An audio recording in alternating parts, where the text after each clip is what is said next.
ஆண்டவர் நமக்கு என்ன செய்தி கொடுப்பார் என்று நம்ம நினைத்திருக்கிறோம். என்ன செய்தி ஆண்டவர் நம்மளோடு கூட பேசுவார் என்று நம்ம யோசிச்சுட்டு வந்திருப்போம். ஆண்டவர் நம்மோடு கூட பேசணும். எத்தனை பேர் நீங்கள் கவர்மெண்ட் வந்திருக்கீங்க? ஆமாம், இளைஞா கர்த்தர் நம்மோடு கூட இந்த நாட்களில் பேசணும். ஆமென். கிறிஸ்துவம் என்பது கிறிஸ்துவுக்காக வாழ்கிற ஒரு வாழ்க்கை. ஆமென். எத்தனை பேர் ஆமென் சொல்றீங்க? கிறிஸ்துவுக்காக வாழணும். அப்போ கிறிஸ்துவுக்காக வாழ்வதுதான் சாட்சி உள்ள வாழ்க்கை. ஆமென். இயேசு சொன்னார், நீங்கள் என்னுடைய சாட்சிகளாக இருப்பீர்கள். நாம் இன்னைக்கு பார்க்க போறோம், சாட்சிகளாக இருப்பீர்களாக. நாம் என்ன பண்ண போறோம்? சாட்சிகளாக இருப்போம். யாருக்கு நாம் சாட்சியா இருக்கணும்? நம்மை படைத்த நம்முடைய ஆண்டவருக்கு நாம் சாட்சி இடுகிறவளாக இருக்கணும். ஆமென். அவர் என்ன கிரியை செய்து வந்தாரோ அவருடைய கிரியைக்கு சாட்சியா இருக்கணும். ஆமென். அந்த கிரியை எல்லாம் பற்றி நாம் பார்க்க போறோம். நாம் எதற்கு சாட்சியாக தேவன் நம்மை அழைத்தார் நமக்கு தெரியும். அல்லேலூயா. இந்த உலகத்திலே ஆண்டவர் உன்னை என்னை தெரிந்து கொண்டது நோக்கம் என்ன தெரியுமா? அவருடைய சாட்சி. ஆமென். ஆண்டவர் உன்னை என்னையும் வைத்திருக்கோ அவருடைய சாட்சியாக வைத்திருக்க. என்ன சாட்சி? கோர்ட்டுல போனா ஒரு காரியத்தை சொல்லுவாங்க, ஆமா நான் பார்த்தேன், உண்மைதான், இவர் இந்த காரியத்தை செய்யறாரு, ஆமா இவர் இந்த இடத்துல கடன் வாங்கினது உண்மைதான், இந்த பத்திரத்தை கையெழுத்து போட்டது உண்மைதான், நாங்க 2 பேரும் தான் கையெழுத்து போட்டோம், அதுக்கு நாங்க சாட்சின்னு சொல்லுவாங்க. ஸ்டேஷன்ல போலீஸ் ஸ்டேஷன்ல போனாலும் சாட்சி சொல்லுவாங்க. ஊர் பஞ்சாயத்து வைக்கும் போதும் சாட்சி சொல்லுவாங்க. அப்போ அந்த சாட்சி என்ன காரியத்தைனா ஒரு காரியத்தை நிரூபிப்பதற்கான சாட்சி. நாம் என்ன சாட்சிகளா இருக்கிறோம் என்பதை நான் கவனித்து பார்க்கும்போது, இயேசு இந்த உலகத்திலே வாழ்ந்த நாட்களிலே இயேசு அற்புதங்களை அடையாளங்களை எல்லாம் ஜனங்களுக்கு செய்தார். அல்லேலூயா. பரலோகத்தில் இருக்க தேவன் இந்த பூமியிலே மனுகுலத்திலே பூமியிலே மனிதனாக பிறந்து மனிதனுக்குள் இருக்கிற சாபத்தையும் நோய்களையும் வியாதியையும் தரித்திரத்தையும் சாபத்தையும் சிலுவையிலே சுமந்து அவர் சிலுவையிலே மரித்து 3ஆம் நாளிலே அவர் உயிரோடு கூட எழுந்ததை இந்த அப்போஸ்தலர்கள் தேவன் தெரிந்து கொண்ட இந்த 12 அப்போஸ்தலர்களை ஆண்டவர் தெரிந்து கொண்டார். இந்த காரியத்தை குறித்து அவர் ஏன் இந்த உலகத்துக்கு வந்தார், அந்த 3 வருஷம் ஊழியன் என்ன செய்தார் என்பதை குறித்து பூரணமாக இயேசுடைய அந்த சுவிசேஷத்தை, இயேசுடைய அந்த நற்கிரியை எல்லாம் அறிவிப்பதற்காகவே அவர் 12 அப்போஸ்தலர்களை பிதாவிடத்தில் ஜெபித்து அவர்களை தேர்ந்தெடுத்தார். அப்போ தேர்ந்தெடுக்கும் போது யூதாஸ் காரியோத் என்பவனையும் ஆண்டவர் தேர்ந்தெடுத்தார். யூதாஸ் காரியோத் யார்? இயேசுவை காட்டி கொடுத்தவர். அவனையும் ஆண்டவர் தேர்ந்தெடுத்தார். ஏனென்றால் வேதம் சொல்லுகிறது அவனை குறித்து, அவன் பிறக்கணும், அவன் இயேசுவை காட்டி கொடுக்கணும் தான் சொல்லப்படுது. எல்லா தீர்க்கதரிசன வசனத்தின்படி அது நிறைவேறுது. ஆனா இந்த 12 அப்போஸ்தலர்கள் ஒருவன் என்ன பண்ணிட்டான்? இந்த யூதாஸ் காரியோத்து நாட்டு கொண்டு செத்து வயிறு வெடித்து செத்து போய்விட்டான். இயேசுவை காட்டி கொடுத்ததினாலே அவன் என்ன பண்ணிட்டான்? குற்றமில்லாத ரத்தத்தை நான் காட்டி கொடுத்தேன் என்று சொல்லி சாத்தான் அவனுக்குள்ள புகுந்ததினாலே அவன் தற்கொலை பண்ணுகிறான். தற்கொலை பண்ணிட்டு முடிஞ்சவனு இயேசு சொன்னாரே, முன்னாடி என்ன சொன்னாரு? நீங்கள் எருசலேமை விட்டு போகாதிருங்கள். இயேசு 40 நாள் இந்த பூமியிலே தரிசனமாகி அப்போஸ்தலருக்கும் மற்ற 500 பேருக்கும் இயேசு தரிசனமானார். எப்ப தரிசனமானார்? இயேசு மரித்தோரிலிருந்து உயிரோட கூட எழுந்து பரலோகத்துக்கு போயிட்டு பூமிக்கு திரும்பி வந்து என்ன பண்ணாரு? 40 நாள் அளவும் பூமியிலே எல்லா மனிதருக்கும் அவர் தரிசனமானா 500க்கும் மேற்பட்டவர்கள் அந்த தரிசனத்தை பார்த்தார்கள். தரிசனத்தை பார்த்தவர்கள் இயேசு உயிரோட கூட இருக்கிறார், அவர் மரித்தோரிலிருந்து உயிரோட கூட எழுந்தார் அல்லேலூயா என்ற சாட்சி. ஆகையினால் இயேசு சொன்னார், பரலோகத்தில் எடுத்துக்கொள்ள போகும் முன்பாக நீங்கள் பூலோகம் எங்கு போய் இந்த சுவிசேஷத்தை எல்லா ஜனங்களுக்கும் சகல ஜனங்களுக்கும் சாட்சியாக அறிவிப்பதாக என்று சொன்னார். அல்லேலூயா.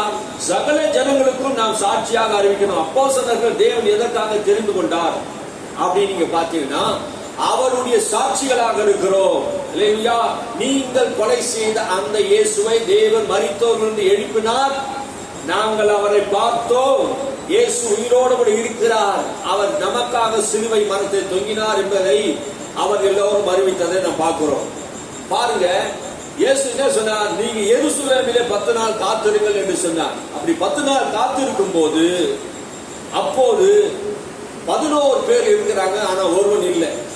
யார் இல்ல? யூதாஸ் காரியோத்து இல்ல. அப்போது அவங்க பேசுறதை நீங்க கவனிங்க. அப்போஸ்தலர் நடவடிக்கை 1ஆம் அதிகாரத்திலே 21, 22 வசனத்தை நீங்க வாசிப்போம். ஆதலால் யோவான் ஞானஸ்தானம் கொடுத்த நாள் முதற்கொண்டு கர்த்தராகிய இயேசுவானவர் நம்மிடத்திலிருந்து உயிரை எடுத்துக் கொள்ளப்பட்ட நாள் வரைக்கும் அவர் நம்மிடத்தில் சஞ்சரித்திருந்த காலங்களில் எல்லாம் எங்களுடனே கூட இருந்த மனுஷர்களில் ஒருவன் அவர் உயிரோடு எழுந்ததை குறித்து எங்களுடனே கூட சாட்சியாக ஏற்படுத்த வேண்டும் என்றார். அல்லேலூயா. இங்க அப்போ 120 பேர் அந்த மேல் வீட்டு அறையிலே கூடியிருக்கும் போது அப்போது எல்லாரும் எழுந்து பேசுகிறார்கள். நாம் இந்த இயேசு கிறிஸ்துவானவரை நாம் அறிந்திருக்கிறோம், இவருக்கு நாம் சாட்சி கொடுக்க வேண்டும். அவங்க என்ன பேசுறாங்க? யோவான் ஸ்நானகன் இடத்திலே இயேசு ஞானஸ்நானம் பெற்ற அந்த நாளிலிருந்து இயேசு மரித்தோரிலிருந்து உயிரோடு கூட எழுந்த நாள் வரைக்கும் நம்மளோடு கூட இருந்த ஒருவனை நாம் என்ன பண்ணுவோம்? தேர்ந்தெடுக்க வேண்டும். எதற்கு தேர்ந்தெடுத்தார்கள்? ஏன் தேர்ந்தெடுத்தார்கள்? இயேசு கிறிஸ்துவானவர் மரித்தோரிலிருந்து உயிரோடு கூட எழுந்தார் என்பதை சாட்சி அறிவிப்பதற்காக அவர் தேர்ந்து கொண்டார்கள். அதுதான் சொன்னார் பாருங்க, மனுஷர்கள் ஒருவனும் அவரை அந்த வாசனை 22 வசனம், மனுஷர்களில் ஒருவன் அவர் உயிரோடு எழுந்ததை குறித்து எங்களுடனே கூட சாட்சியாக ஏற்படுத்தப்பட வேண்டும் என்றார். ஆமென். மனுஷரில் ஒருவன் எங்களோடு கூட சாட்சியாக ஏற்படுத்த வேண்டும் என்று அவர்களுக்கு சொன்னார்கள். ஆமென். அப்போ இயேசு கிறிஸ்துவுடைய உயிர்த்தெழுதலை சாட்சியிட வேண்டும். சபை எதற்கு? விசுவாசி எதற்கு? ஊழியர்கள் எதற்கு? 5 ஊழியங்கள் எதற்கு? மிஷனரி ஊழியம் எதற்கு? ஊழியம் என்றால் என்ன? நாம் இயேசுவை சாட்சியாக அறிவிக்க வேண்டும். அதுதான் ஊழியம். ஆமென். நீங்கள் எனக்கு சாட்சிகளாக இருப்பீராக. சாட்சி. இயேசு கல்வாரி சிலுவையிலே கொல்கோதா மலையிலே அந்த யூதர்களாலும் ரோம அரசாங்கத்தினால் கொல்லப்பட்டார். அவர் சிலுவையிலே மரித்தார். அவர் அடக்கம் பண்ணப்பட்டார். அவர் சொன்னபடியே 3ஆம் நாள் உயிரோடு கூட எழுந்தார். அவர் உயிர்த்தெழுந்து பரலோகத்துக்கு போய் மறுபடியும் இயேசு இந்த பூமியிலே வந்து 40 நாள் தரிசனமானார். இந்த ராஜ்யத்தின் சுவிசேஷத்தை, குமாரனுடைய சுவிசேஷத்தை, இந்த கிருபை சுவிசேஷத்தை அறிவிப்பதற்கு இயேசு ஞானஸ்நானம் எடுத்த நாள் முதல் கொண்டு அந்த 3 வருஷம் ஊழியம் செய்த காரியங்கள் எல்லாவற்றையும் மக்களிடத்திலே சொல்வதற்கு நம்மோடு கூட இருந்த ஒருவனை தெரிந்து கொள்வோம் என்று சொல்லி 2 பேரை தெரிந்து கொண்டார்கள். அந்த 2 பேரில் ஒருவன் மத்திய பேருக்கு சீட்டு விடப்பட்டது. அவன் ஊழியத்திலே அவளோடு கூட சேர்ந்து ஊழியத்தை செய்ததை பார்க்கிறோம். அப்போ ஊழியம் என்றால் என்ன? இயேசு கிறிஸ்து உயிரோடு கூட எழுந்தார் என்கிற சாட்சியை நாம் அறிவிப்பதற்காக தான் ஊழியம். ஆமென். நாம் சாட்சியா இருக்கணும். என்ன சாட்சி? நான் சாட்சியா இருக்கணும். என்ன சாட்சியா நாம் இருக்கிறோம்? நாம் சாட்சி சொல்றோமா? இயேசுவை பத்தி நீ எங்கெல்லாம் சொல்றீங்களோ அவர் உயிர்த்தெழுந்ததுன்னா அவருக்கு நாம் சாட்சியா இருக்கிறோம். அல்லேலூயா, அல்லேலூயா. நம்ம சாட்சி சொல்லக்கூடியவர்கள். சபையில வந்து மைக்கு பிடிச்சி எனக்கு ஆண்டவர் என்ன பண்ணாரு? வண்டி கொடுத்தார், காரை கொடுத்தார், பங்களா கொடுத்தார். அது இல்ல சாட்சி. ஆமென். சில பேர் சொல்றாங்க அது வேற சாட்சி, வேற சாட்சி அது. ஆமென். கர்த்தரை நம்பி வந்தவருக்கு எல்லாம் சாட்சி தான். ஆனா பிரதானமான சாட்சி என்ன தெரியுமா? நாம் இயேசுவை அறிவிக்க வேண்டும். உலகமெங்கும் போய் சுவிசேஷத்தை அறிவிக்க வேண்டும், பறைசாற்ற வேண்டும். சபையின் நோக்கமே அதுதான். நாம் போய் இயேசுவை பத்தி சொல்லணும். ஏனென்றால் ஆண்டவர் நமக்கு கட்டளையிட்டு இருக்கிறார், நீங்கள் புறப்பட்டு போய் சகல ஜாதிகளையும் சீஷராக்கி. ஆமென். உலகத்தில் இருக்க எல்லா ஜனங்களையும் நாம் இந்த ராஜ்யத்தின் சுவிசேஷத்தை, இந்த மெய்யான இயேசுவை நாம் அறிவிக்க கடமைப்பட்டு இருக்கிறோம். அப்போஸ்தலனாகிய பவுல் சொல்லுகிறது போல, நான் சுவிசேஷத்தை குறித்து வெட்கப்பட மாட்டேன். இந்த இயேசுதான் ரட்சகர். கெட்டு போகிறவனுக்கு ஆண்டவர் இந்த ரட்சிப்பை தருகிறார். ஆமென். இந்த ரட்சிப்பு அவனை பலப்படுத்துகிறது, அவனை தேவ நீதிக்கு உட்படுத்துகிறது, அவனுடைய ஆத்மா ரட்சிக்கப்படுகிறது, அவன் சரீரம் ரட்சிக்கப்படுகிறது, அவன் தேவனுடைய ராஜ்யத்தை பிரவேசிக்க முடியும். இந்த இயேசு கிறிஸ்து தான் மெய்யான ராஜ்யத்தின் சுவிசேஷமா இருக்கிறார். அவரை குறித்து நாம் சாட்சியிட வேண்டும். அல்லேலூயா. நாம் இயேசுவுக்கு சாட்சியாக வாழ்வதுதான் கிறிஸ்துவ வாழ்க்கை. இன்னைக்கு நாம் ஆசீர்வாதத்தை பத்தி எவ்வளவு பேசலாம். ஆனா கிறிஸ்துவம் என்பது அடித்தளம் என்னதுமா? இயேசு உயிரோடு கூட இருக்கிறார். அல்லேலூயா. அவர் மரித்த தேவன் அல்ல, மரித்தோரிலிருந்து 3ஆம் நாள் உயிரோடு கூட எழுந்தார். அல்லேலூயா. இயேசு மரணத்தையும் பாதாளத்தையும் ஜெயித்து சாத்தானுடைய சகல வல்லமைகளை உண்டு கொண்டு அவனை சிலுவையிலே தோற்கடித்து அவன் தலையை நசுக்கி அவனிடத்தில் இருந்த அதிகாரத்தையும் வல்லமையும் உறிந்து கொண்டு இந்த உலகத்திலே வெற்றி பெற்றார். அல்லேலூயா. இயேசு இந்த உலகத்தில் இருக்க எல்லா மக்களுக்கும் ரட்சிப்பை அருள்வதற்காக எல்லா மனிதனுடைய பாவங்களை மன்னிப்பதற்காகவே, பாவத்திலிருந்து விடுதலை செய்வதற்காகவே அவர் ரத்தம் சிந்தினார். அல்லேலூயா. இயேசு ரத்தம் சிந்தினதையும், இயேசு பாடுபட்டதையும், இயேசு சிலுவையிலே தொங்கினதையும் வேதம் திட்டம் தெளிவாய் சொல்கிறது. இதை பார்த்த அப்போஸ்தலர்கள் இந்த சாட்சியை உலகமெங்கும் சொல்ல வேண்டும், இந்த சுவிசேஷத்தை நான் சொல்லணும், இந்த சுவிசேஷத்தை நான் சொல்லாவிட்டால் எனக்கு ஐயோ என்று பவுல் சொல்லுகிறார். அல்லேலூயா. அதுதான் சாட்சி. ஆண்டவர் நம்மை சாட்சியாக வைத்திருக்கிறார். நாம் புறப்பட்டு போய் எல்லா ஜனங்களுக்கு சொல்ல வேண்டும். ஆமென். அந்த சாட்சியை கர்த்தர் நமக்கு தருகிறவராக இருக்கிறார். 120 பேர். அது பேதுரு எழுந்து சொல்லுகிறது என்ன பார்க்கிறோம். 2ஆம் அதிகாரத்திலே 32வது வசனத்தை நாம் வாசிக்கும் போது, இந்த இயேசுவை தேவன் எழுப்பினார், அதற்கு நாங்கள் சாட்சியா இருக்கிறோம். இந்த தேவனை ஆண்டவர் எழுப்பினாராம், இதற்கு நாங்கள் சாட்சிகளாக இருக்கிறோம் என்று சொல்கிறார்கள். பாருங்க, இந்த தேவனை ஆண்டவர் எழுப்பினார். மரணம் அவரை கட்டி வைக்க முடியவில்லை, பாதாளம் அவரை கட்டி வைக்க முடியல. அவர் முதலாவது சுவிசேஷத்தை அறிவித்த போதே அந்த நாளிலே 3000 பேர் ரட்சிக்கப்படுறாங்க. ரட்சிப்பு எப்படி உண்டாவதுன்னா, நம்ம நினைக்கிறோம் கண்ட கதை பேசுறதுனால ரட்சிப்பு உண்டாவாதுங்க. இயேசு உயிர்த்தெழுதலை பத்தி பேசினானா ரட்சிப்பு உண்டாகும். ஆமென். அல்லேலூயா. எல்லா காரியத்தை சொன்னா ரட்சிப்பு உண்டாகாது.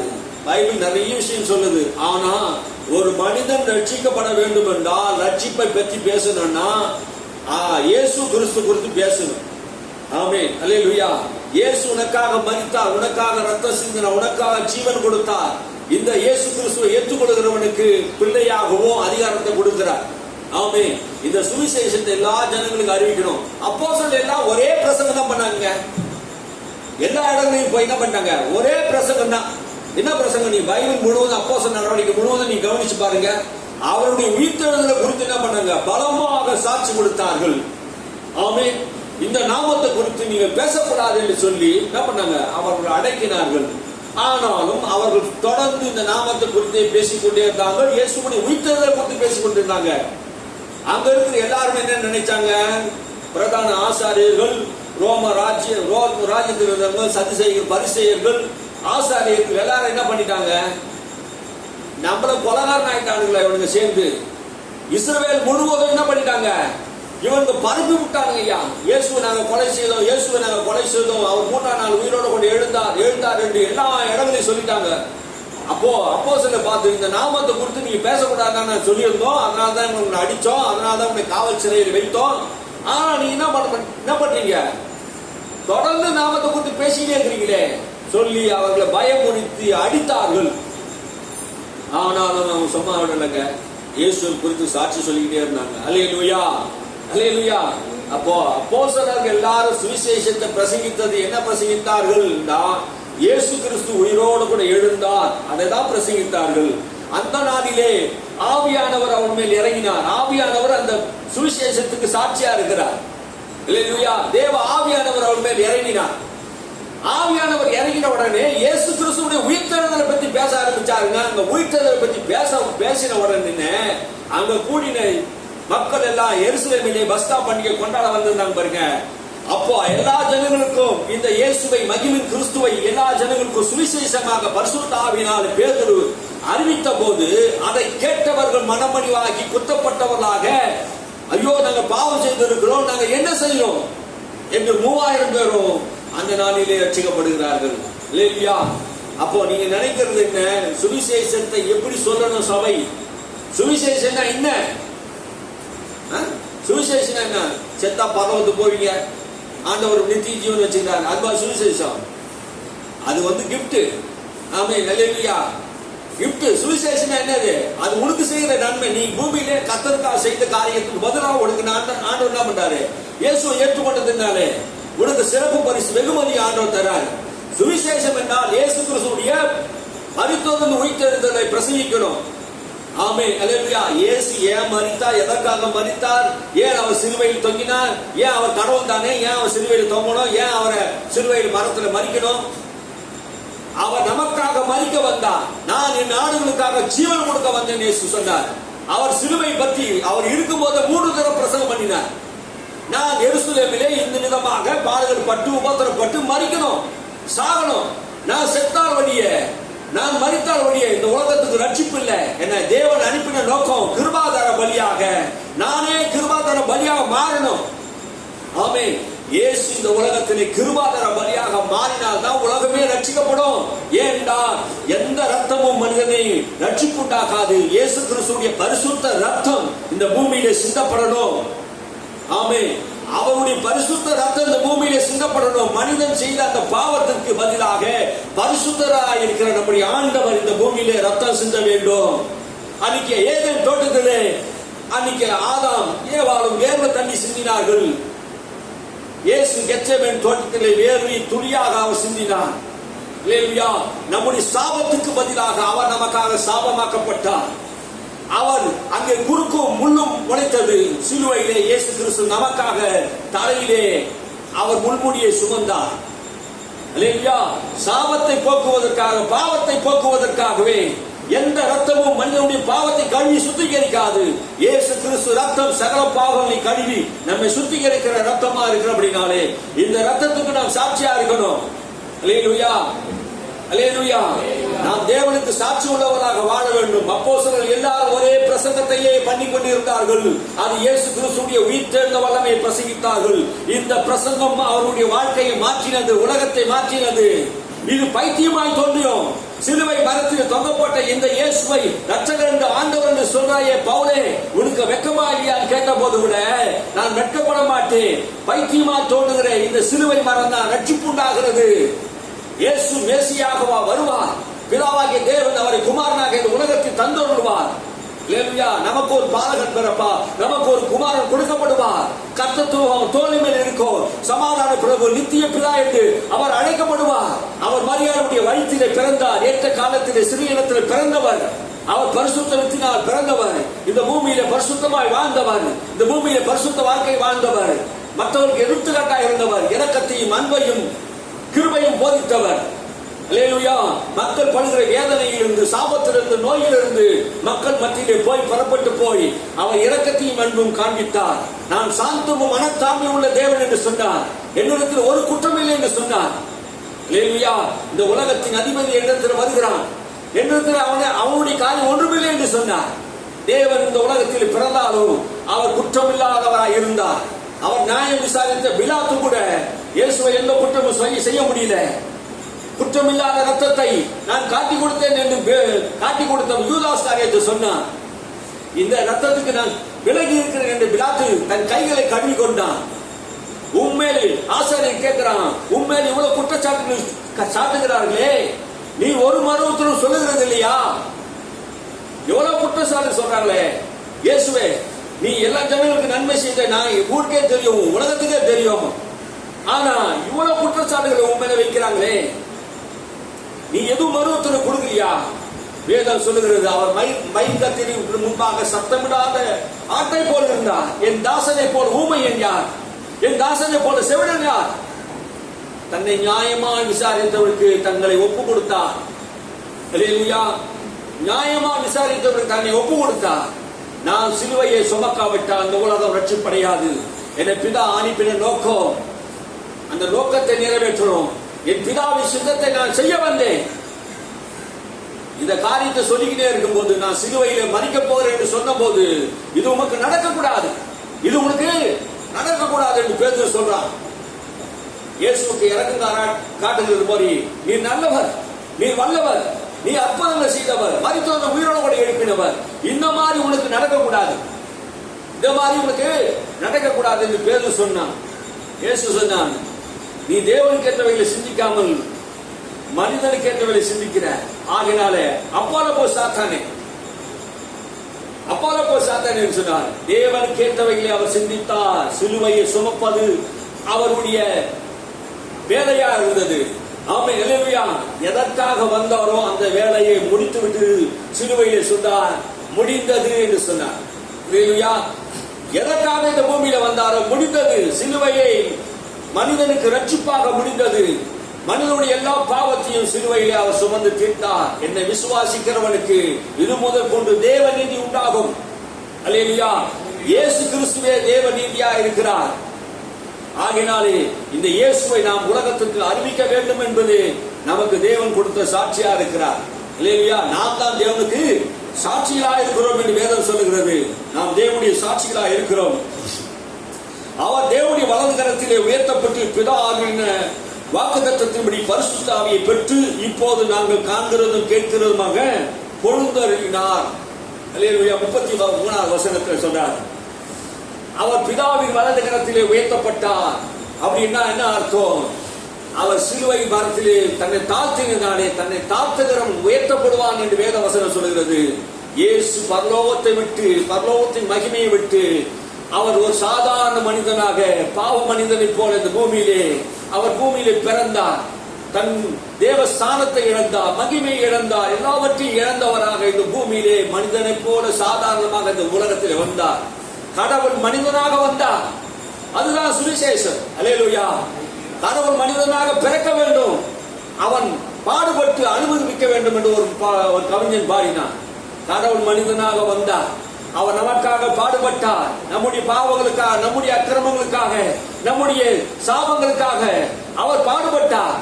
தேவன் ஒரே பேரான குமாரனை நமக்கு தந்தருளி இவ்வளவாய் அன்பு கொண்டார் என்று வேதம் சொல்லுகிறது. ஆமென். அல்லேலூயா. தேவன் தன்னுடைய ஒரே பேரான குமாரனை இயேசு கிறிஸ்துவை இந்த உலகத்தில் ஆக்கின தீர்ப்பில் இருக்கிற மக்களை ரட்சிப்பதற்காகவே, அல்லேலூயா, அவரை விசுவாசிக்கிறவர்களுக்கு ஆக்கின தீர்ப்பு இல்லை. ஆமென். நரக ஆக்கினிலிருந்து இயேசு நம்மை தப்புவிக்கிறவரா இருக்கிறார். இப்போது நம்ம சுகபோகமா வாழலாம், நம்ம அறிவுக்கு இது புரியாமல் போகலாம், ஆனால் நமக்கு ஆத்துமா இருக்கிறது. ஒரு மனிதன் மரித்த போது அவன் சரீர பூமியில் இருக்கிறது, அவனுடைய ஆத்துமா எங்கே? இதை சிந்திக்காத மனிதன் முட்டாள்களா இருக்கிறாங்க. இந்த பூமியில வாழ்கிறாங்க, பாவத்தை செய்யறாங்க, அக்கிரமத்தை செய்யறாங்க, அநியாயத்தை செய்யறாங்க, எவ்வளவு வாழ்றாங்க. ஆனா இந்த ஆத்மாவை குறித்து அவனுக்கு அறிவில்லை. ஆத்மா அறிவில்லாமல் இருப்பது நல்லதல்ல. இயேசுவை அறியாமல் வாழ்வது நம்முடைய வாழ்க்கையில தவறா இருக்கிறது. பாருங்க, நம்மை முடிவு என்ன ஆகும் தெரியுமா? நரகம். இயேசு கிறிஸ்துவை ஏற்றுக்கொள்ள அவனுடைய வாழ்க்கை நித்திய நரகத்திலே தள்ளப்படுவான். இயேசுதான் ரட்சகர், இயேசுதான் மீட்பர். இந்த பாவத்தை, சிலுவையை சுமந்த இந்த இயேசுவை இந்த உலக மக்கள் அறியாது இருக்கிறார்கள். ஆகையினால் இந்த சுவிசேஷத்தை நாம் அறிவிப்போம் என்று சொல்லி எல்லா மக்களுக்கும் அப்போஸ்தலர்கள் எல்லாம் சுவிசேஷத்தை அறிவித்தார்கள். அதில் ஒருவர் தான் தோமா. இந்தியாவுக்கு புறப்பட்டு வந்தார். இந்த தோமா இந்தியாவுக்கு வந்து சுவிசேஷத்தை 2000 ஆண்டுகளுக்கு முன்பாகவே ஆண்டவராகிய இயேசு கிறிஸ்துவை இந்த உலகத்துக்கு அறிவித்தார். அல்லேலூயா.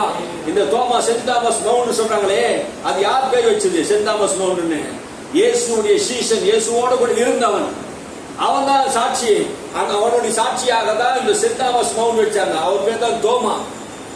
சாட்சி ஆதாரம் இல்லாமல் இல்ல, இயேசுக்கு சாட்சி அளித்தவன் இந்தியா தேசத்துக்கு வந்தான். அல்லேலூயா. அவன் ராமேஸ்வரத்தில் வந்தார், கேரளாவில் வந்தார், தமிழ்நாட்டில் பல பகுதியில், கடைசியாக சென்னையிலே இந்த மயிலாப்பூர்ல கபாலீஸ்வரர் கோயில் கட்டப்படுகிற அந்த இடத்துல சுவிசேஷத்தை அறிவித்தார். அல்லேலூயா. இயேசுக்கு சாட்சி அறிவித்தார். அப்போஸ்தலர்கள் எல்லாம் தங்களை ஜீவ பலியாக பார்த்தார்கள். இயேசு பற்றி சொல்லுகிறதுனால அப்போஸ்தலர்கள் எல்லாரும் மரித்தார்கள். பாடு வரல, துன்பம் வரலன்னு சொல்லக்கூடாது. பாருங்க, இயேசுவை அறிவித்தால் துன்பம் வரும், பாடு வரும், துக்கம் வரும், எல்லாவற்றுக்கும் பலன் உண்டு. இக்காலத்தில் பாடுகள் இனி வர போற மகிமைக்கு ஒப்பிடத்தக்கது அல்ல. நாம் பாடுபடுகிறோம் என்றால் இயேசு கிறிஸ்துவை குறித்து நாம் சாட்சி சொல்வதனாலே வெட்கப்படக்கூடாது. பாடு வரும்போது, துக்கம் வரும்போது ராஜ்யத்தின் சுவிசேஷத்தை நாம் தைரியமாக அறிவிக்கணும். அல்லேலூயா. இயேசு குறித்து மக்களுக்கு தெரியாது. இந்த மெய்யான தெய்வத்தை அறிந்த நாம் மக்களுக்கு நாம் சொல்லணும். அல்லேலூயா. நாம் ஜாதியும் மதத்தையும் நாம் பரப்பல, ரட்சிப்பை பரப்புகிறோம். அவன் நரகத்திலிருந்து விடுதலையாக்கப்படணும். இந்த இயேசுவை ஏற்றுக்கொள்ளாத இருக்கிற மனுஷனுக்கு ரட்சிப்பு இல்லை, பாவ மன்னிப்பு இல்லை. ஆகினால் தான் இந்த ரட்சிப்பை தருகிற தேவனை நாம் சாட்சியாக அறிவித்துக் கொண்டிருக்கிறோம். அவர் பரலோகத்துக்கு உயர்த்தப்பட்டார். உன்னதத்திலே இப்போது பிதாவிடத்திலே நமக்காக பரிந்து பேசிக் கொண்டிருக்கிறார். 2000 வருஷமாக நம்முடைய ஆண்டவராகிய இயேசு கிறிஸ்து பிதாவிடத்தில் வலது பரிசுத்தில் உயர்த்தப்பட்டவராக சிங்காசனத்திலே உட்கார்ந்து இப்போது நமக்காக பரிந்து பேசிக் கொண்டிருக்கிற ஒரு மகாபெரிய உன்னத ஊழியத்தை அவர் செய்து கொண்டிருக்கிறார். அல்லேலூயா. அல்லேலூயா. தேவன் நமக்காக எப்போதும் ஊழியத்தை செய்து கொண்டிருக்கிறார். நாம் அவருக்காக ஒரு ஊழியத்தை செய்யணும், அவருக்கு நாம் சாட்சி சொல்லணும். அவர் நமக்காக பிதாவிடத்தில் இப்போதும் கூட பரிந்து பேசிக் கொண்டிருக்கிறார். ஆமென். அல்லேலூயா. கண் காணவில்லை, காதுகள் கேட்கவில்லை, தேவன் நமக்கு வைத்திருக்கிற நன்மைகள் இன்னும் புரியல. ஆகினால் தான் இந்த உலகத்திலே வெந்ததை துண்டு வந்த வரைக்கும் சாபம் நினைக்கிறாங்க. அப்படின்னா என்ன அர்த்தம்? வெந்ததை துண்டு சாப்பாடு சாப்பிட்டு விதி வந்தா சாபம் நினைக்கிறாங்க. விதி வந்தா சாகிறது இல்ல, நித்திய ஜீவனை நம்ம பெறணும். நித்திய ஜீவனை பெறணும். அந்த நித்திய ஜீவனை பெறுவோம்னா என்ன செய்யணும்டா, அவருடைய குமாரனுக்குள்ள நித்திய ஜீவன் இருக்கிறது. அல்லேலூயா. யாருக்குள்ள நித்திய ஜீவன் இருக்கிறது? குமாரனுக்குள் ஜீவன் இருக்கிறது. குமாரனை அறிவதே நித்திய ஜீவன். ஆமென். குமாரன் என்றால் இயேசு. இயேசு அறிவதுதான் நித்திய ஜீவன். இந்த நித்திய ஜீவனை பெறாமல் ஒரு மனிதன் வாழ்ந்தான்னா அவன் செய்த பாவத்தின் நிமித்தம் பாவத்தின் சம்பளம் மரணம். ஒரு மனுஷன் பாவம் செய்தானா, அந்த மனுஷன் பாவத்தினை வாழ்ந்து செத்தானா அவன் எங்க போகணும்? பாதாளத்துக்கு, எரி நரகத்துக்கு தான் போகணும். அப்போ பாவத்தின் சம்பளம் மரணமா இருக்கிறது. ஆகினால்தான் இந்த பாவத்திலிருந்து விடுதலையாக்க தேவன் தம்முடைய குமாரனை அனுப்பினார். அவரை விசுவாசிக்கிறவன் ஆக்கினி தீர்ப்பு கிடையாது. அல்லேலூயா. இயேசுவை விசுவாசித்தா அந்த ஆக்கினி தீர்ப்பு இல்லை. ஆமென். அல்லேலூயா சொல்லுமா. இயேசுவை விசுவாசிக்கிறவனுக்கு ஆக்கினி தீர்ப்பு இல்லை. நம்மை ஆண்டவர் இந்த ஆக்கினி தீர்ப்பிலிருந்து நம்மை விடுதலையாக்கி இருக்கிறார். அல்லேலூயா. ஆமென். சபையாரே, தேவ பிள்ளையே, இந்த ராஜ்யத்தின் சுவிசேஷம் இயேசுவா இருக்கிறார். பிதா அனுப்பின அவருடைய குமாரனை விசுவாசிப்பதே தேவனுக்கு உகந்த விசுவாசமா இருக்கிறது. அல்லேலூயா. உலகத்திலே பெரிய விசுவாச நம்பிக்கை இயேசுவா இருக்கிறார். உலகத்தில் இருக்க எல்லா நாட்டு மக்களும் இந்த மெய்யான தெய்வத்தை அறிந்திருக்கிறார்கள். வானத்தை பூமியை உண்டாக்கின ஒரே ஒரு சர்வ வல்லமுள்ள தேவன் நம்முடைய ஆண்டவர். அல்லேலூயா. நம் மதத்தை பரப்பவில்லை, ஜாதியை பரப்பவில்லை. இயேசு கிறிஸ்து வானத்தை பூமியை உண்டாக்கினவர். உலக ரட்சகராக இந்த உலகத்தில் வந்து பாவ கர்மத்திலிருந்து ஒவ்வொரு மனிதனும் விடுதலையாக்கினார். இயேசு கிறிஸ்து ரத்தம் சகல மனிதனுடைய பாவத்தை கழுவி சுத்திகரிக்கிறது. அல்லேலூயா. அவருடைய ரத்தமே இல்லாமல் ஒரு மனிதன் பிதாவிடத்தில் வர முடியாது. ஆகையினால் தான் இயேசு இந்த உலகத்தில் வந்தார்.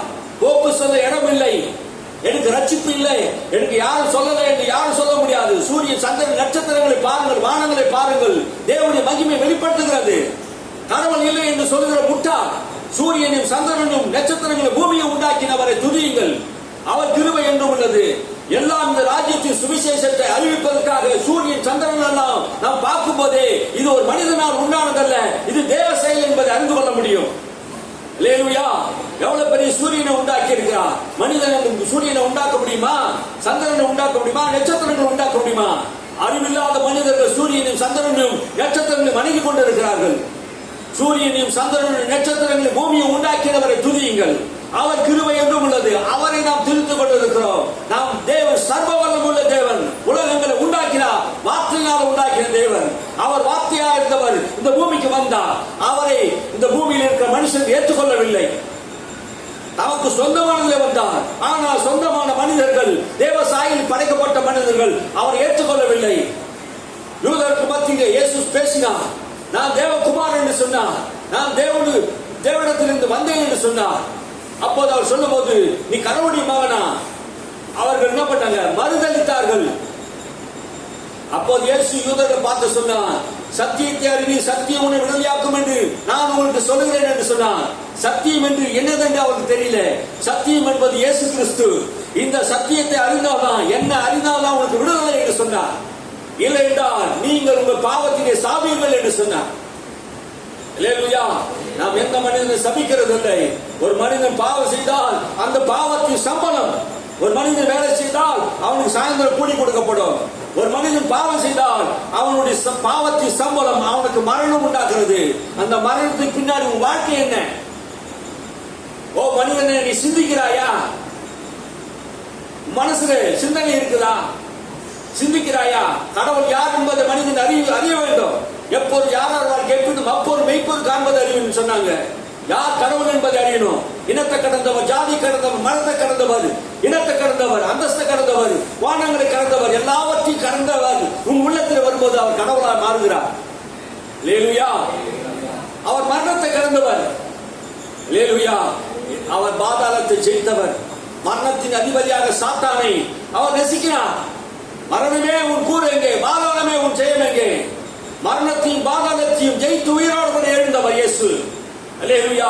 அவரை விசுவாசிக்கிற மரித்தாலும் உயிர்த்தெழுவான். இயேசுவானவர் மரித்து உயிர்த்தெழுந்தது போல அவரை விசுவாசிக்கிறவனும் மரித்தாலும் உயிரோடு கூட இருப்பான். அல்லேலூயா. இந்த பூமியில சரீரம் மண்ணோடு கூட மண்ணா இருந்தாலும் சர்வ வல்லமுள்ள தேவன் வானாதி வானங்களின் மேல் இருந்து பூமியிலே தூதர்களோடு 1000 பிரதான ஆசாரியர்களோடு பூமியில் இறங்கி வருவார். அப்போது அவர் எக்காலம் ஊதுவார். மரித்தோர்கள் முதலாக அவரை எழுந்து தரிசிப்பார்கள் என்று வேதம் சொல்கிறது. இது கதை அல்ல, கட்டுக்கதை அல்ல. வேதம் சொல்லுகிறது உண்மை. இந்த வேதம் முழுவதும் சத்திய வேதமா இருக்கிறது. இந்த மனிதனுடைய ரட்சிப்பை உண்டாக்குற வேதமா இருக்கிறது.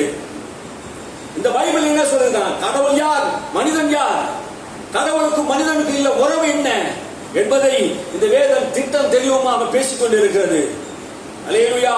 இந்த வேதம் ஒரு மனித புத்தகம் அல்ல, இது கர்த்தருடைய வேதம் என்று வேதம் சொல்லுகிறது. இது மனிதனால் எழுதப்பட்டது அல்ல, தேவ ஆவியினாலே நிரப்பப்பட்டவர்கள் தேவ வசனத்தை எழுதினார்கள் நமக்கு ரட்சிப்பாக உண்டாகும்படியாக. என் ஜனங்களுக்காக என் மகத்துவத்தை நான் எழுதி கொடுத்தேன், அவர்கள் அந்நிய காரியமாக எழுதினார்கள் என்று சொன்னார். அந்நிய காரியம் இது யாருக்கோ? இந்த இயேசு யாருக்கோ பிறந்தார், இது கிறிஸ்துவ மக்களுக்கு பிறந்தார் அப்படின்னு நினைக்கிறாங்க. இது அந்நியருக்காக அல்ல, இந்த உலகத்தில் பிறந்த எல்லா மாம்ச பிண்டங்களுக்கும் மனிதனுக்கும் இயேசு பிறந்தார். எல்லா ஜாதியாரும் இனத்தாரும் அவருக்கு முன்பாக முழங்கால் படியிடும். எல்லா நாவுகளும் அவரை அறிக்கை செய்யும். இயேசுவே ஆண்டவர், இயேசுவே கர்த்தர் என்பதை எல்லா நாவுகளும் அறிக்கை செய்யும் என்று பிலிப்பியரில் சொல்லப்படுகிறது. அல்லேலூயா. எல்லா முழங்காலும் ஒரு நாள் முழங்கும். மரித்தோர்களும் உயிரோடு இருக்கிறவர்களும் தேவனுக்கு முன்பாக நிற்கிறதை நான் கண்டேன் என்று யோவான் சொல்லுகிறார். அல்லேலூயா. பூமியில மரித்தவர்கள் எல்லோரும் தேவனுடைய நியாய சாசனத்துக்கு முன்பாக நிற்பார்கள். ஆண்டவர் நீதி உள்ள நியாயாதிபதியாக இந்த உலகத்தை விசாரிப்பார். இந்த பூமியில இயேசு கிறிஸ்து உனக்காக பாவங்களுக்காய் மரித்தாரே, அவர் இந்த பூமியில வந்தாரே, வானத்தை பூமியை உண்டாக்கின இந்த மெய்யான இயேசு இந்த உலகத்தில் வந்தாரே, அவர் ஏற்றுக்கொண்டையா? அவருடைய ரத்தத்தினால் கழுவப்பட்டியா? அவருடைய மகனாக நீ மாறியா? மாறாமல் இருக்கிற ஒவ்வொரு மனிதனுடைய வாழ்க்கை நித்தியமாக எரிகிற நரகத்தில் தள்ளப்படுவார். தேவனை விசுவாசிக்கிறவனுக்கு நித்திய ஜீவனை தருவார். தேவனோடு கூட என்றென்னைக்கு அந்த பரலோக வாழ்வை ஆண்டவர் தருவார். அல்லேலூயா, அல்லேலூயா. மனுஷன் அறிய வேண்டும், கடவுள் யார் என்பதை அறியணும். கடவுள் உயிரோடு கூட இருக்கிறார். அல்லேலூயா. அவருடைய படைப்புகளை பார்த்தாலே நமக்கு தெரியுது. மனுஷனுக்கு புரியணும். மனுஷன் இருளிலே கிடக்கிறான், பாவ இருளில் வாழ்கிறான், அந்தகாரத்தில் வாழ்கிறான். பாவம் செய்து அவன் மனதும் மூளை அறிவும் கெட்டு போயிட்டு மனதிலே அவன் கண்கள் கூழாக்கப்பட்டிருக்கிறது. ஒரு குழந்தை போல இந்த உலகத்தில் வாழ்கிறான், செத்த பிணமாய் வாழ்கிறான். பாவம் செய்து அவன் ஆத்மா செத்து போய் இருக்கிறது. இந்த ஆத்மாவை உயிர்ப்பிக்க வரும்படியாக இயேசு இந்த உலகத்தில் வந்தார். பாவம் செய்கிற ஆத்மா செத்து கொண்டு இருக்கிறது. அவன் கண் சொருகப்பட்டவனா இருக்கிறான். உயிரோடு இருந்து நீ செத்தவனாய் இருக்கிறாய் என்று வேதம் சொல்லுகிறது. மரித்தோர் போய் அடக்கப்பட்டு சொன்னாங்க. இப்போ இந்த உலகத்தில் நிறைய மக்கள் உயிரோடு கூட இருக்கிறாங்க, ஆனா இயேசு இல்லாமல் ஜீவன் இல்லாமல் வாழ்ந்து கொண்டிருக்கிறாங்க. இயேசு இல்லாதவன் ஜீவன் இல்லாதவன் என்று வேதம் சொல்லுது. அதனால்தான் மரித்தோர்களாய் இருக்கிறார்கள். இயேசுதான் ஜீவன். இயேசு இல்லாமல் ஒரு மனிதன் வாழ்வான் என்றால் அவன் நடப்பணம் தான். உயிரோடு கூட இருக்கிறாம தெரியும், அவன் செத்தவன் கொப்பா இருக்கிறான். இந்த மெய்யான இயேசு கிறிஸ்துவை அறிந்தவன் அவன் ரட்சிக்கப்படுகிறான் என்று வேதம் சொல்லுகிறது. அல்லேலூயா, அல்லேலூயா. நம்முடைய ஆத்மாவை ஆண்டவர் நம்மை உண்டாக்கி இருக்கிறார். இந்த இயேசுவை ஒரு மனிதன் அறியாமல் வாழ்கிறான் என்றால் அவனுடைய வாழ்க்கை பரிதாபத்துக்குரியதா இருக்கிறது. ஆக்கினி தீர்ப்பு அடைவான். கடவுள் இல்லை, கடவுள் நம்புகிறவன் முட்டாள், கடவுளே இல்லை என்று சொல்லுகிற நாஸ்திகன் ரஷ்யா தேசத்திலே கம்யூனிஸ்ட் கட்சியிலே அவர்கள் பேசிக் கொண்டிருந்தார். பெரிய மாநாட்டிலே கடவுள் இல்லை என்கிற கொள்கையிலே பேசிக் கொண்டிருந்தார். கடவுளை நம்புகிற முட்டாள் மூடன் அவரை காட்டு மிராடி என்று இந்த கம்யூனிஸ்ட் கட்சியிலே பிரசங்கித்துக் கொண்டிருக்கும் போது அப்போது அவர் ஒருவர் பிரசங்கித்துக் கொண்டிருந்தாரா? அந்த பிரசங்கியார் என்ன பிரசங்கித்துக் கொண்டிருந்தார்? வானத்தை பார்த்தேன், வானம் இருக்கிறது. பூமியை பார்த்தேன், பூமி இருக்கிறது. கடலை பார்த்தேன், கடவுள் இருக்கிறார். இந்த உலகத்தில் நான் பார்க்கிற பூமி எல்லாம் இருக்கிறது. நான் கடவுளை தேடி பார்த்தேன், கடவுள் இல்லை, ஆகினால் கடவுள் இல்லை என்று சொல்லி பிரசங்கித்தார். அப்போது ஊர்ல இருக்கிற மக்கள் எல்லாம் அவர் கை தட்டி பாராட்டினார்கள். அங்கிருந்து ஒரு குருடன், பிரசங்கியாரே கொஞ்சம் நிறுத்து, கடவுள் இருக்கிறார் என்று அவர் எப்படி உதாரணத்தை சொன்னார் பாருங்க. அங்க இருந்து ஒரு குருடன் எழுப்பி, நான் இந்த பூமியில எதையும் பார்க்கல, பிரசங்கியாரே உன்னையும் பார்க்கல, நீரும் இல்லை அப்படின்னு சொன்னார்.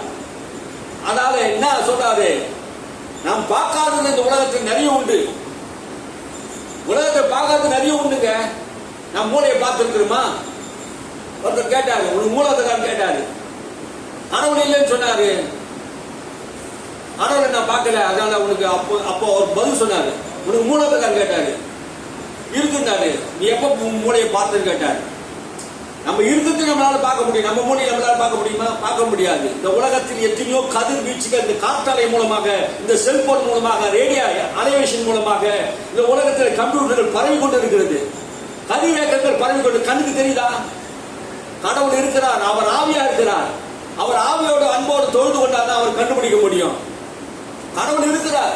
கடவுள் இல்லை, கடவுளை நம்புகிற முட்டாளன் மூடன் என்று சொல்லுகிறவன் பைத்தியக்காரன், மதிகேடன் என்று வேதம் சொல்கிறது. கடவுள் இல்லை என்று சொல்லுகிறவன் மதிகேடன், மதிகட்டவனா இருக்கிறான். கடவுள் இருக்கிறார். அந்த கடவுள் இந்த உலகத்திலே மாம்ச வடிவா வந்தார். அல்லேலூயா. அவர் இந்த உலகத்திலே வந்தார். அவரே ரட்சகரா இருக்கிறார், அவரே ஆண்டவரா இருக்கிறார். இவரை குறித்து நாம் பிரசங்கித்துக் கொண்டு இருக்கிறோம். பிரசங்கியாரே நீ இல்லை என்று அவர் சொன்னார். அந்த பிரசங்கியாருக்கு சேமாயி போயிடுச்சு பாருங்க. நான் காண்கிறது தான் நம்புவேன், பார்க்கறது தான் நம்புவேன் அப்படின்னு சொன்னா, அமெரிக்காவை இன்னும் பார்க்கல இல்லைன்னு சொல்ல முடியுமா? சொல்லுங்க. அமெரிக்காவை பார்க்கல, ரஷ்யாவை பார்க்கல, யுக்ரைனை பார்க்கல, எதுவும் பார்க்கல, அதனால இல்லைன்னு சொல்லுமா? அந்த நாடு இல்லைன்னு சொல்ல முடியுமா? இருக்கு, நம்ம அந்த இடத்துக்கு போல. அதே மாதிரிதான் தேவன் இருக்கிறார். கடவுளை அந்த இடத்துக்கு போகணும்னா ஆத்மாவில் பரிசுத்தம் வேணும். இருதயத்திலே சுத்தம் உள்ளவன் தேவனை தரிசிப்பான் என்று வேதம் சொல்கிறது. இருதயத்தை சுத்தம் இல்லாதவன் எப்படி தேவனை தரிசிக்க முடியும்? பரிசுத்த வாழ்வே இல்லாத ஒருவன் எப்படி கடவுளை சந்திக்க முடியும்? கடவுளை சந்திக்கிறன்னா அந்த மனிதனுக்கு பரிசுத்த வாழ்க்கை வேணும். அல்லேலூயா. 2ஆம் அதிகாரம் 40ஆம் வசனத்தை வாசிங்க. 40ஆம் வசனம்.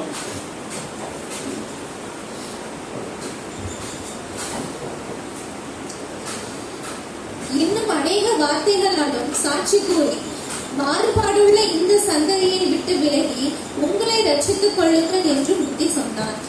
இன்னும் அநேக வார்த்தைகளை பேதுரு பேசி மாறுபாடான இந்த சந்ததியை விட்டு உங்களை ரட்சித்துக் கொள்ளுங்கள். மாறுபாடான சந்ததி.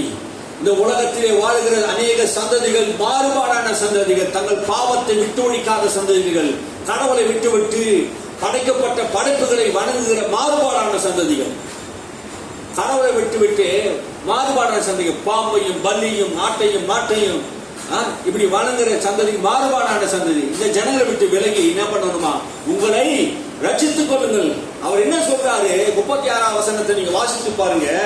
ஆலியா நீங்க சிலுவையில் அறைந்த இந்த இயேசுவே தேவன் ஆண்டவரும் ரட்சகருமாக்கினார். இஸ்ரவேல் குடும்பத்தார் யாவரும் நிச்சயமாய் அறிய கடவீர்கள். அல்லேலூயா. நீங்கள் சிலுவையில் அறைந்த இந்த இயேசுவையே தேவன் ரட்சகராக ஆண்டவராக உயர்த்தினார் என்பதை இஸ்ரவேல் குடும்பத்தார் எல்லாரும் அறியணும். உலகத்தில் இருக்க எல்லா மக்களும் இந்த தேவனை அறியணும். மரத்தில் தூக்கி கொலை செய்யப்பட்டவர். அதை அவர் கேட்டபோது இருதயத்திலே குத்தப்பட்டவராகி பேதுவும் மற்ற அப்போஸ்தலரும் சகோதரர்களும் நாங்கள் என்ன செய்ய வேண்டும் என்றார்கள். என்ன செய்யணும்? நாங்கள் இப்ப என்ன செய்யணும்? சுவிசேஷத்தை இயேசுவை குறித்து சாட்சி அறிவித்த போது நாங்கள் என்ன செய்யணும்? அப்போது பேதுரு எழுந்து சொல்கிறார், நீங்கள் மனம் திரும்ப வேண்டும். ஒவ்வொருவரும் மனம் திரும்ப வேண்டும். பாவத்தின் சம்பளம் மரணம். நீ பாவத்திலிருந்து மனம் திரும்பணும். மெய்யான தெய்வமாகி இயேசுவை ஏற்றுக்கொள்ள வேண்டும் என்று அவர் சொன்னார். ஒவ்வொருவருக்கும் பாவ மன்னிப்பு கண்டு இயேசுவின் நாமத்தினாலே ஞானஸ்நானத்தை பெற்றுக் கொள்ளுங்கள் என்று சொன்னார்கள். பாவ மன்னிப்பு. இந்த ஞானஸ்நானம் எதற்கு? ஏன் கிறிஸ்தவர்கள் ஞானஸ்நானம் எடுக்கிறார்கள்? பாவ மன்னிப்பை பெறுவதற்காக ஞானஸ்நானம் எடுக்கிறார்கள். அல்லேலூயா. அப்போது பரிசுத்த ஆவி வரத்தை பெறுவீர்கள். ஆமென்.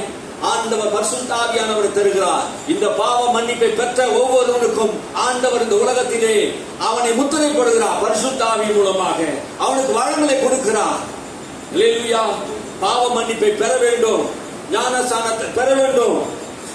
அப்படி பெறுகிற மனுஷன் அவன் பாக்கியவான் என்று சொல்லுது.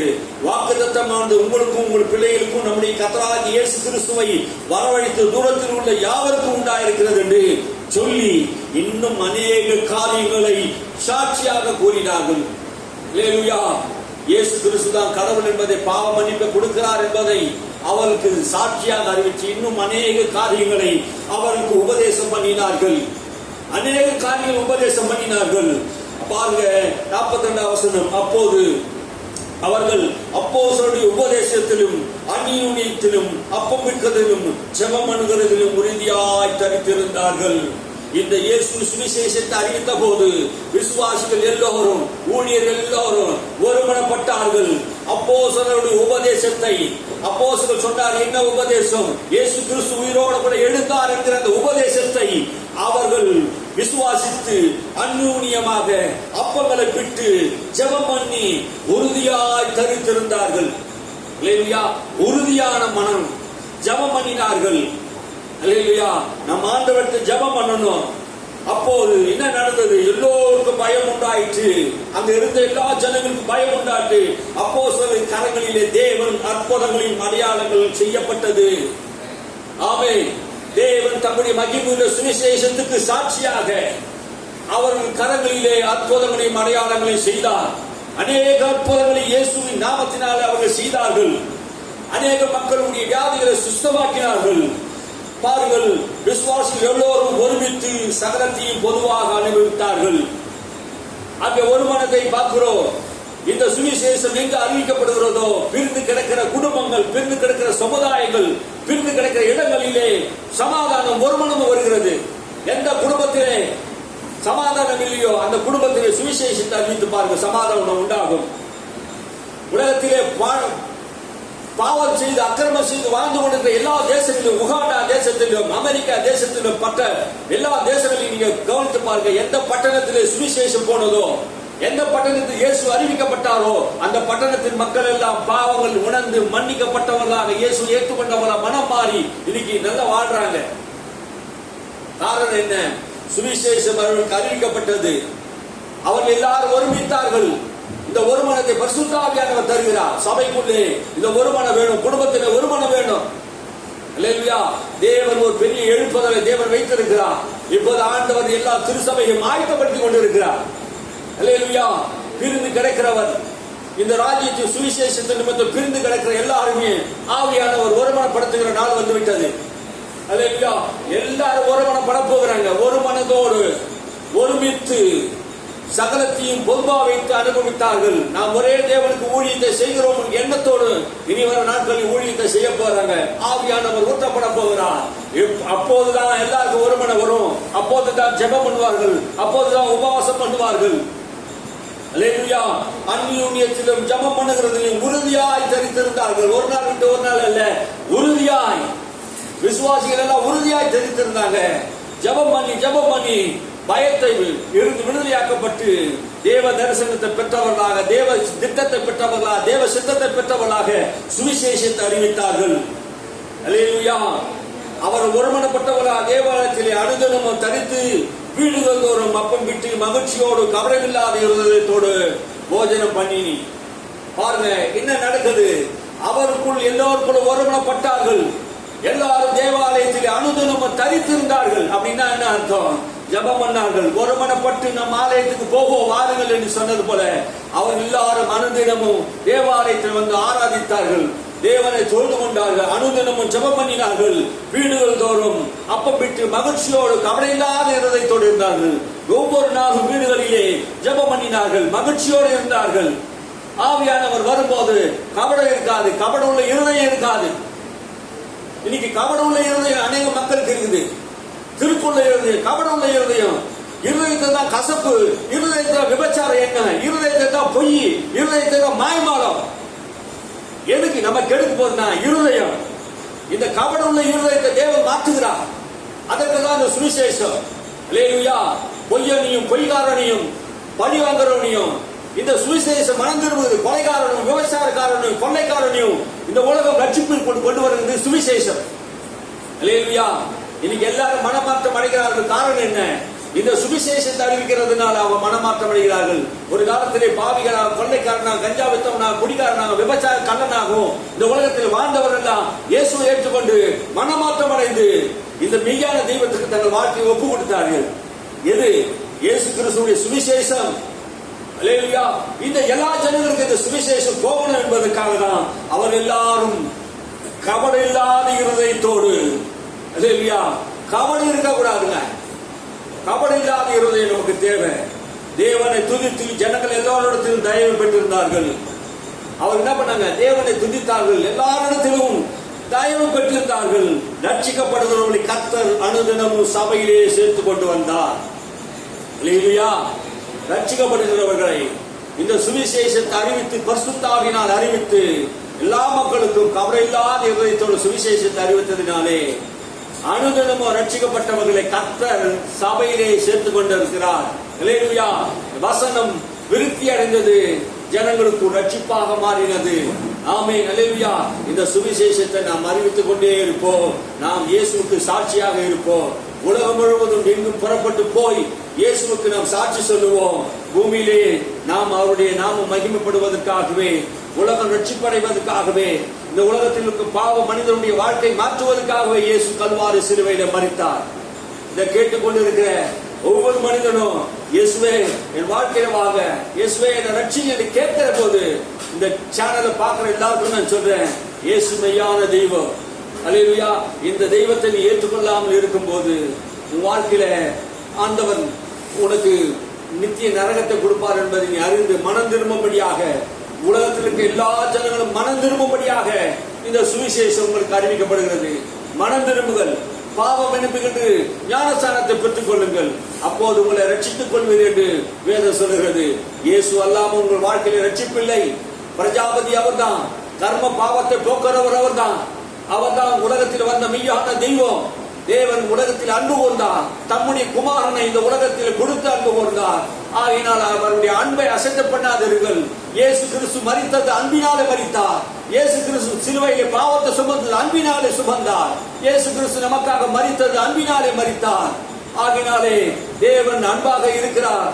அன்பில்லாதவன் தேவனை காண்பதில்லை. நீ தேவனிடத்தில் அன்பு கூறு, அப்போது அவரை முகமுகமாய் தரிசிப்போம். அல்லேலூயா. அவரிடத்தில் நாம் அன்பு கூறும் போது முகமுகமா நாம் தரிசிப்போம். விசுவாசத்தை நாம் எனக்குள்ளே தொடங்கினவர் விசுவாசத்தை முடிக்கிறவராய் இருக்கிறார். உனக்குள்ளே இயேசு என்கிற ரட்சகர் என்கிற விசுவாசத்தை உனக்குள்ளே தொடங்கினார். நீ ஒரு புறஜாதியா இருந்த, நீ ஒரு அந்நிய மக்களாய் இருந்த, நீ இருளிலே வாழ்ந்து கொண்டிருந்த, தேவனற்றவனாய் இருந்த, தேவனுக்கு முதுவை காட்டின, நீ சத்துருவாய் இருந்த, விக்கிரக ஆராதனை பண்ணி கொண்டிருந்த உன் வாழ்க்கையில இந்த இயேசு வந்த போது உன்னுடைய ஆசீர்வாதத்தை, நன்மையை நீ பெற்றுக்கொண்டு நீ சும்மா இருக்காத. ஆண்டவரை பற்றி சொல்லு, சுவிசேஷத்தை சொல்லு. மனபாரம் இல்லாதவர்கள் மனபாரம் உண்டாகட்டும். நீ ஜெபம் பண்ணு, ஆண்டவர் உன்னோடு கூட இருந்து உதவி செய்வார். இயேசு சொன்னார், நீ இந்த சுவிசேஷத்தை அறிவிக்கும் போது நான் உங்களோடு கூட இருந்து இந்த வார்த்தைக்கு அடையாளமாக, சுவிசேஷத்துக்கு அடையாளமாக உங்களோடு கூட இருந்த அற்புதங்கள் அடையாளங்கள் நான் செய்வேன் என்று சொன்னார். அல்லேலூயா. இந்த சுவிசேஷத்தை நீ சொல்லும் போது அந்த மக்கள் விடுதலை அடைவாங்க. உலகத்தில் இருக்க மக்கள் விடுதலை அடைவாங்க. யார் கேட்டாலும் சரி, கேட்காமனாலும் சரிங்க, இந்த சுவிசேஷத்தை அறிவிப்பது ஜாக்கிரதையா இருக்கணும். அல்லேலூயா. உன்னை தூசிக்கலாம், உன்னை உதவி தள்ளலாம், உன்னை அவமானப்படுத்தலாம், உன்னை கேவலமா பின்னாடி பேசலாம். ஜாதியை பரப்புறான், மதத்தை பரப்பாங்க. மதத்தை பரப்பி எனக்கு என்ன வரப்போகுது? ஜாதியை பரப்பி எனக்கு என்ன வரப்போகுது? நீ பாவத்தில் செத்து கொண்டு இருக்காதே. பாவத்திலிருந்து உன்னை விடுதலை செய்கிற ஒரு ரட்சகர் இந்த உலகத்தில் பிறந்திருக்கிறார். அவர் ஏற்றுக்கொண்டா அவருக்கு நித்திய ஜீவன் உண்டு என்று தான் சொல்லிக் கொண்டு இருக்கிறோம்.